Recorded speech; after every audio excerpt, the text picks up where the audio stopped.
জনাব সাইদুদ্দিন আহমেদ, হাল জেলা 218 মাদারীপুর 1। আপনার সময় 5 মিনিট।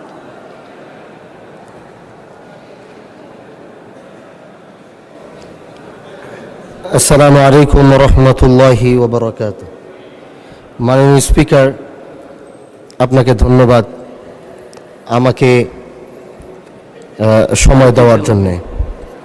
আমি প্রথমেই 2026-27 অর্থ বছরের প্রস্তাবিত জাতীয় বাজেটের উপর আলোচনায় অংশগ্রহণ করতে পেরে মহান আল্লাহর দরবারে শুকরিয়া আদায় করছি এবং তার পাশাপাশি আমার নির্বাচনী এলাকা মাদারীপুর 1 শিবচরের সর্বস্তরের জনগণ যারা আমাকে ভোট দিয়ে বিশ্বাস করে জাতীয় সংসদে পাঠিয়েছে, তাদেরকেও এই জাতীয় মহান সংসদ থেকে স্মরণ করছি।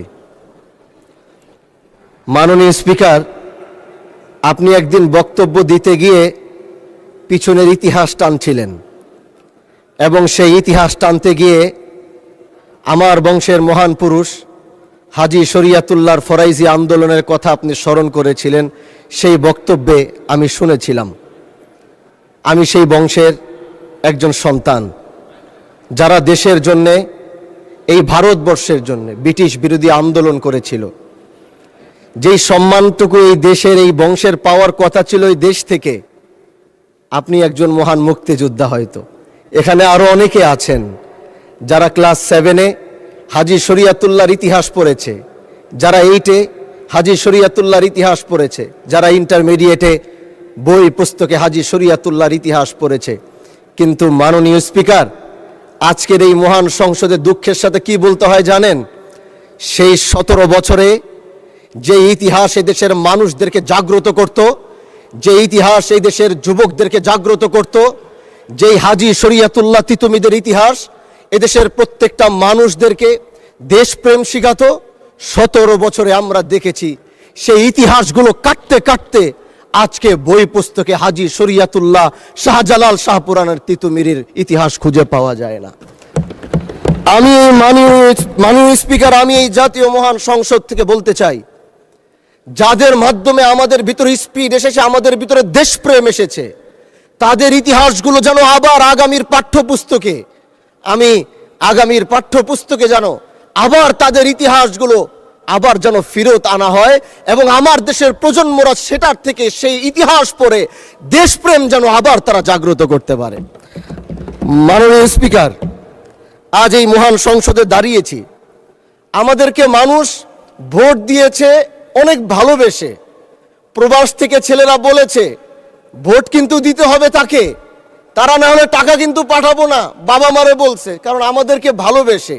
আমাদের কাছে টাকা পয়সা ছিল না, কিন্তু তারা কষ্ট করেছে এই প্রবাসী। আমি একজন ব্যক্তি এই সংসদে যে আমি পোস্টাল ব্যালটে এসে আমি শেষ সময় পাশ করেছি, ফেয়ার নির্বাচন হয়েছিল।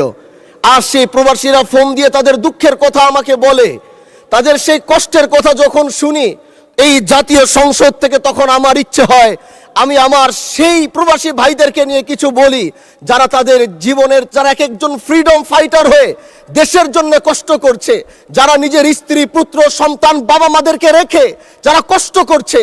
আজকে প্রবাসীরা যখন বাংলাদেশে আসে, এই জাতীয় সংসদে 1 থেকে 1.5 ঘন্টা তাদেরকে নিয়ে আলোচনা হয়েছে, কিন্তু সে আলোচনার প্রতিফলন কি হয়েছে সেটা আজও এখনো দেখলাম না, জানলাম না।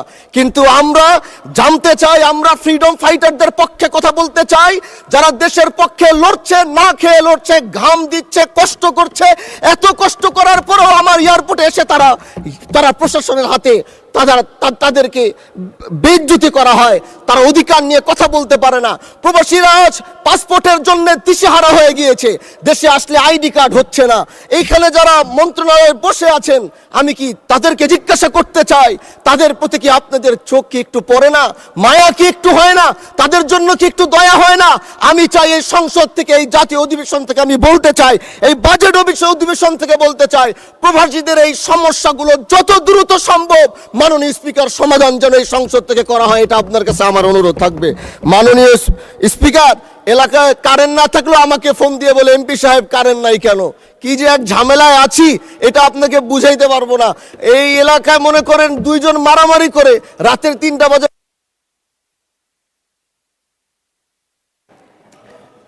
মাননীয় সদস্য, আপনাকে আরো 1 মিনিট সময় বাড়িয়ে দেওয়া হলো। মাননীয় স্পিকার, বাজেট নিয়ে এখানে সবাই কথা বলেছে, এজন্য আমি আর বাজেট নিয়ে বেশি কথা বলতে চাই না, কারণ আমাদের মন্ত্রী মহোদয় চমৎকার সুন্দর বাজেট উপস্থাপন করেছে।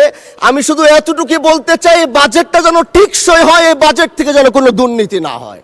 সরকার চেষ্টা করছে, যখন তারা চেষ্টা করছে আমাদের দ্বারা যতটুকু সম্ভব আমরা সেটা সহযোগিতা করার জন্য প্রস্তুত আছি। যেই কথাটি বলছিলাম, মাননীয় স্পিকার বিদ্যুৎ না থাকলে ফোন দেয়, আমাদের এলাকায় বিদ্যুৎ নাই, এমপি সাহেবকে ফোন দেন। আমার কি দোষ? আমার হাতে কি বিদ্যুৎ আছে? আমি কিভাবে এলাকার মানুষকে বুঝাবো? মাননীয় স্পিকার বলেন আপনি। বিদ্যুৎ মন্ত্রীকে অনেকদিন যাবত দেখছি না, আজকে যদি তিনি থাকতেন তাহলে হয়তো আমি তাকে জিনিসটা বুঝাতে পারতাম। এই বিদ্যুৎ সংকটটা খুব তাড়াতাড়ি সমাধান না করলে মান সম্মান ইজ্জত নিয়ে এলাকায় থাকা যাবে না মাননীয় স্পিকার।